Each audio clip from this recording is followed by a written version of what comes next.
faire des choses ensemble, donc les rencontres vivre ensemble par mauvais temps. On a organisé une pour l'instant à Craponne-sur-Arzon. C'est 2 jours, qui est pas directement, ciblé collapso ou adaptation ou même climat ou quoi que ce soit. C'est 2 jours de mise en lien, de mise en relation de gens qui sont déjà sur un territoire, avec des activités ludiques, avec de la danse, avec de la nourriture, avec des débats pour, faire, du renforcement de liens et de la création de solidarité locale. Donc ça, c'est un des formats que qu'on porte nous. On a, Nous, c'est adaptation radicale.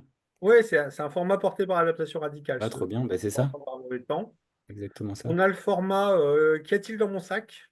Qui est très concret aussi sur la question du kit d'urgence, du sac de survie, le sac d'évacuation, le bug out bag, plein de nuances et plein de signifiants différents pour une même problématique, à savoir qu'est-ce qu'on met en pratique dans un sac qu'on va devoir éventuellement porter pendant plusieurs jours pour devoir évacuer ou pour devoir se confiner quelque part en cas d'incident, en cas de catastrophe, en cas d'ordre d'évacuation, par exemple. Et donc, il y a ce travail sur le kit d'urgence. Un lundi, c'était la journée nationale de la résilience, qui a fait quand même pas beaucoup de visibilité, alors qu'il y avait des trucs qui étaient dans les tuyaux, mais comme on n'avait pas de gouvernement pour porter cette problématique-là. On espère que ça ressortira un peu plus, cette question de qu'est-ce qu'on met concrètement dans un sac. Donc ça, c'est plutôt Thierry qui porte ça actuellement, de redévelopper cet atelier-là pour proposer à des gens très concrètement de se voir et de travailler sur cette problématique-là. Et on a un peu des spécificités qu'on développe chez Adaptation Radicale.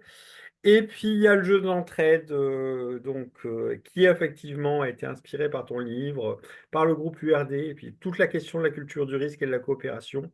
Comment on immerge des gens dans un récit et comment on les embarque dans une histoire pour les faire se poser des questions, se rendre compte d'un certain nombre de choses, et puis travailler en fait la question comment on fait vivre le lien social et comment le lien social est important à partir du moment où les choses se tendent et qu'il faut faire appel aux uns et aux autres dans des situations où on perd un peu pied parce que la réalité à laquelle on était habitué se fissure à un moment. Et donc dans ces fissures, il y a des nouvelles choses qui peuvent apparaître et que j'essaie de faire et d'autres personnes aussi quand on fait des jeux de l'entraide en ce moment.